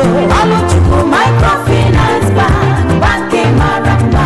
Banki Debego Anoya, Ipansi Ego Noya, Semesankware Anoya. Oluchukwu Microfinance Bank, they're here to make that your dreams come true. We get different loans so we dey offer wey you fit use boost down your business, make you sef make more money. Our asset loan fit help you get one sharp keke napep like this. We get salary account loans for civil servants, agricultural loans for farmers, micro loans for small businesses, and SME loans for bigger businesses. We also get all types of accounts dem, savings, current, and fixed deposit. Make you match come our head office today for Basilica Square, Basilica of the Most Holy Trinity, Onitsha, and our other branches where they scattered all over Anambra State. You fit call us for 0707 486 3501. Oluchukwu Microfinance Bank, oh yo yo. Udala Radio 104.7 FM. You're listening to The Polity. Get involved now. Alright, okay. Thank you for staying tuned to the Radio 104.7 FM. You're listening to The Polity, and we are almost towards the end of today's conversation, but we have to go to our Facebook page to acknowledge the post we have there. Mr. Chukwu Rasod says, the truth is, nothing has truly changed for the better. Every issue that once pushed this country into war is still glaringly present in today's Nigeria. A nation that demolishes people's properties on flimsy grounds. A system that enables thugs to stop citizens from voting simply because they are Igbos. And a government that consistently refuses to fix its broken electoral process. Nigeria is plagued with a corruption cancer that has metastasized through every fabric of its nation, and if left unchecked, this cancer will eventually consume the nation. Dr. Mrs. Molebra from ORIMILI State says Nigeria is celebrating 65 years of missed opportunities, yet scrolling and struggling with governance. Economy has remained stagnated, education has failed, the financial institutions have failed, governance is in a mess, security is sparse, the judiciary is in controversy, and corruption has soared to high heavens. Nigerians are frustrated in the midst of wealth, as we are yet to see the manifestations of the removal of fuel subsidy and dividend of democracy. Let's go back to the covenant and visions of our founding fathers and purge ourselves of evil and rebuild this nation. Ngorie Chikwadosinachi says, Nigeria 65. I personally have not seen anything positive in this country because Nigerians are still suffering. Injustice, tribalism, insecurity, economic misconduct, and untruthful policy are still in place. Nigeria is still lacking, or rather lagging behind in all ramifications. And he posted from Odahu in Onitsha, Anambra State. And then Masobe says, congratulations to Nigeria for 65 years anniversary, age upwards. Our politicians and incumbent leaders should look inward to feel the cry of the poor citizens in society. Our youth should develop good habits of engaging in education to learn trade to assist the country and become captains of industries. He's saying captains of industry should not fold their hands and they should assist the country in employment. He posted from Onitsha. And the Basil logo says Nigeria 65, an analytical reflection. I hope this isn't an episode, and it is. Okay, so I'm just going to take the first line. It says, since October 1st, 1960, Nigeria has claimed independence, but the real question is, has that independence translated into true freedom? And Okonkwo Frank says, Mr. President's Independence Day speech emphasized hope and productivity, yet it glaringly sidestepped the rampant corruption within his government and state, leaving citizens to question how a new, prosperous, self-reliant Nigeria can be achieved without first tackling the very corruption that stifles progress and undermines trust in leadership. Which will be, for me here, Tino Bieze, we all thank you and salute you for the contributions and the posts you made on our Facebook page. So, somebody asked a question which we have to begin our conclusion with. But before then, okay, so Tony, by the time you take your turn, you can also get around an issue you wanted to drop before.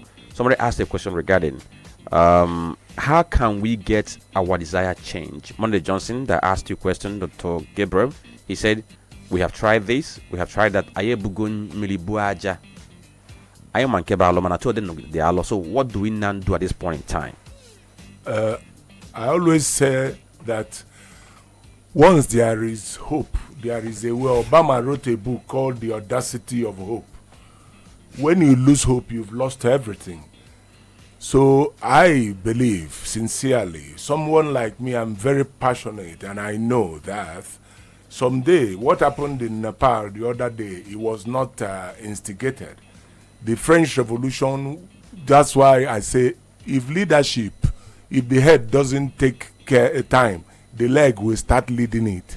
So let us not be pushed to the wall when, things that are not contemplated within reasonable, confines will start happening. But I hope it doesn't get to that. I believe sincerely, like Dr. Tony said, that if we not only come out to cast our votes, be very politically aware and active, it will help. I also feel that if people are very vocal, I like what happens on Facebook, we should do that actively. Whenever there is a political activity or there is a politician around us, not to attack him, no, but let us take the opportunity to make them understand how we feel. In the 80s, the Americans and the British, they used to throw eggs at their leaders. Let us show them that we are angry. Just like what some of these bloggers are doing, those who supported Natasha. I'm not saying that, but at least they are showing that things like that, they work. So I have hope, totally. And I believe that if the right candidate comes out 2027, let us come out en masse and vote. And let us also drop this voter apathy, especially within the states. We often think that the presidential election carries everything. But what if you elect the president and he has a minority in the National Assembly? What if you elect a governor that has a minority? Everyone may not be as successful as some of us or some of the governors who have done things like that. So let us eschew voter apathy and get on the saddle. Thank you. Okay, so Dr. Tony. I think I will begin by saying that we are also part of the problem. We have been talking about the leaders. Do we demand certain things, and how do we make such demands? By now, Nigerians should be demanding a better electoral reforms. Nigerians should be talking that we need electronic voting. We need electronic collection. We need electronic transmission. How do we make this demand? Do we stay in our homes? And do we stay in our different places and make such demands. No, we need to come out and make such demands. There are certain demands that are legitimate. By the time we picket the National Assembly and try to hold our elected representatives accountable when they come home, we tell them, no, this is what we need. They will begin to think that this thing is reverberating. It's no more business as usual. That if we don't do this, that we may not have peace. Even a woman in the Bible, there was this story that a woman was disturbing a man for justice. Or not that the man wanted to give the woman justice, but the disturbance has become too much. So the need for me to do this and stay from the wrath of these people. When we relax, nothing is served a la carte. Nothing comes easy. I've always said it. And we must also, somebody talk about constitution. It is the right leadership that bring constitution. If many of them don't think that way, we can also provoke it. We can provoke certain things and demand these things. That is what we call civic engagement. We don't do our own part. And one day, the Nigeria of our dream to be like Paris, London, it can't come that way. These people, even most of them, paid the ultimate price. So I also want to thank Dangote Group for what they have done. Yesterday we talked about it. They have recalled the 800 staff, but this time around the condition is that they will be redeployed to other Dangote companies. So I remember when I said yesterday, that is the only way forward. Some people said, Tony, are you a member of Pengasin? Are you a member of Nupeng? Are you this? Are you that? I see the practicality of every problem and proper solution. And if we don't do things this way, we keep complaining, and I don't want us to remain a complainant in every matter, in every case. You are a complainant. Let us also enter into the fence. So on that very note, I thank every one of you who joined today's conversation. Thank you, ORIMILI, Dr. Gabriel Orji, a philosopher and a lawyer, and also an author and business consultant. Thank you for coming today. It's always been a pleasure, Frank. And then the unseen supporting striker. Thank you for also supporting this very conversation. That's my wife, Udala. My Udala, a beautiful lady. All right. So thank you, Tony, and thank everyone. You so much, so we urge you to stay with us because, of course, we're going to play you good tunes that are going to resonate with you because it's been independence. Now, I have to announce this too because we know that the night has a word speaking to us, and then when the word is quiet and sleep refuses to come, that's when you need a voice, a sound, and experience that feels like it was made just for you. So what am I saying in essence? Tonight at 9 p.m., Udala Radio will unveil something quite different, something unforgettable, and we call it